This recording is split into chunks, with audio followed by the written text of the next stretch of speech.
Bread तर तुम्ही खूप वेळा खाल्ली असेल नाश्त्याला, पण आज आपण 4 ब्रेडची एक चविष्ट आणि दिवसभर तुम्हाला भूक लागणार नाही, पोट भरलेलंच राहील अशा प्रकारची आज आपण रेसिपी बनवणार आहोत।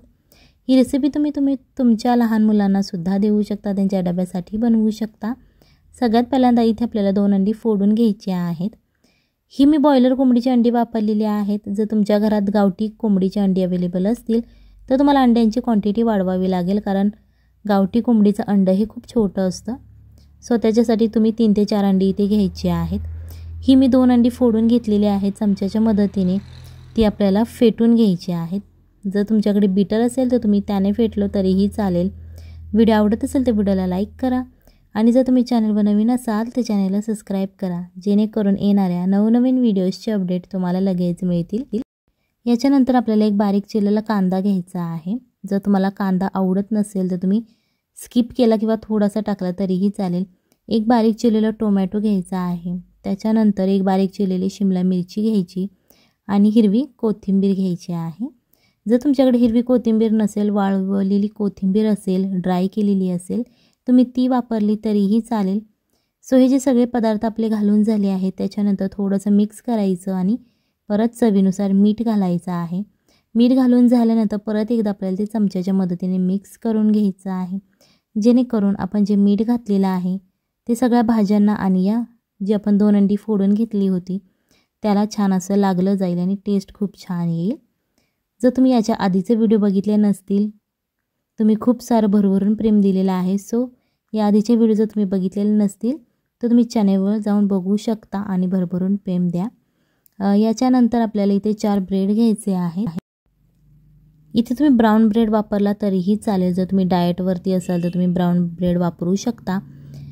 ही रेसिपी तुम्ही ब्रेकफास्टला सुद्धा खाऊ शकता, डाएटमध्ये खाऊ शकता आणि ही रेसिपी जर तुम्ही एकदा खाल्लीत ना तर तुमचं दिवसभर पोट गच्च असेल, म्हणजेच भरलेलं असेल, तुम्हाला अजिबात भूक लागणार नाही।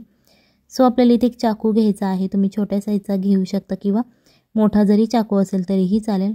फक्त आपल्याला अशा प्रकारे चारी बाजूने ते कट करून घ्यायचं आहे। तुम्ही एक ब्रेड सुद्धा कापून घेऊ शकता, पण सकाळी आपल्याला खूप गडबड असते, सगळ्यांचे डबे असतात, कामावरती जायचं असं, सो तेव्हा तुम्ही एकावर एक 2 ब्रेड ठेवून ते झटपट कट केले तरीही चालतील।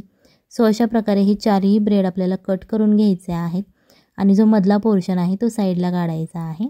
याच्यानंतर एका पॅनमध्ये आपल्याला 1 चमचा तूप घ्यायचा आहे। जर तुम्हाला बटर आवडत असेल तुम्ही बटर घेऊ शकता आणि जर तुम्हाला तेल आवडत असेल तर तुम्ही तेलाचा वापर केला तरीही चालेल।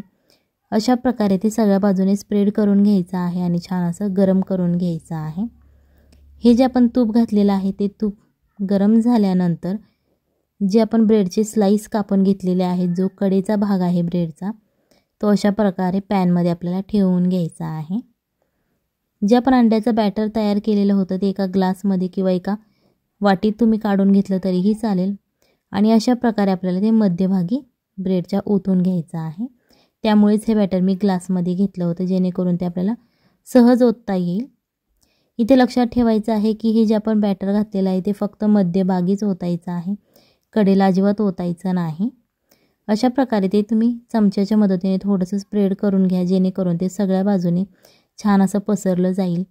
याच्यानंतर आपल्याला मोझरेला चीज घ्यायचं आहे। जर तुमच्याकडे मोझरेला चीज नसेल, घरात कोणतंही चीज अवेलेबल असेल ते तुम्ही बारीक खिसणीने खिसून घ्या आणि अशा प्रकारे हे तुम्हाला स्प्रेड करून घ्यायचं आहे। चीज स्प्रेड झाल्यानंतर परत आपल्याला 1 चमचा जे आपण अंड्याचं बॅटर तयार केलं होतं ते चीजच्या वरती घालून घ्यायचं आहे आणि सगळ्या बाजूने ते पसरवून घ्यायचं आहे। त्याच्यानंतर जो ब्रेडचा आपण मधला स्लाइस काढला होता चौकोनी शेपचा, तो याच्यावरती ठेवायचा आहे आणि असा थोडासा प्रेस करायचा आहे, जेणेकरून तो खालच्या बाजूने चिकटला जाईल आणि छान असा सेट होईल। सगळ्यात पहिल्यांदा आपल्याला हे एका बाजूने छान असं क्रिस्पी होईपर्यंत फ्राय करून घ्यायचं आहे। जेव्हा ते एका बाजूने फ्राय होईल त्याच्यानंतर तुम्हाला ते पलटी करून घ्यायचं आहे आणि दुसऱ्या बाजूनेही आपल्याला ते फ्राय करायचं आहे, जेणेकरून ते छान असं दोन्ही बाजूने क्रिस्पी असं तयार होईल। सो ही रेसिपी नक्की एकदा घरी ट्राय करा, आपल्या फॅमिलीला खाऊ घाला आणि मग मला कमेंटमध्ये सांगा की रेसिपी कशी झाली होती। हे तुम्ही टोमॅटो सॉस बरोबर खाऊ शकता किंवा चहा बरोबर खाल्लं तरीही चालेल. खूप छान टेस्ट लागते. लंच आणि डिनरमध्ये तुम्ही सुद्धा हे बनवू शकता. सो ही रेसिपी नक्की घरी ट्राय करा. जर तुम्ही आपल्या इन्स्टा आय डीला अजून फॉलो केलं नसेल किंवा फेसबुक पेजला फॉलो केलं नसेल तर त्याची लिंक मी तुम्हाला डिस्क्रिप्शन बॉक्समध्ये दिली आहे, तिथून तुम्ही फॉलो करू शकता.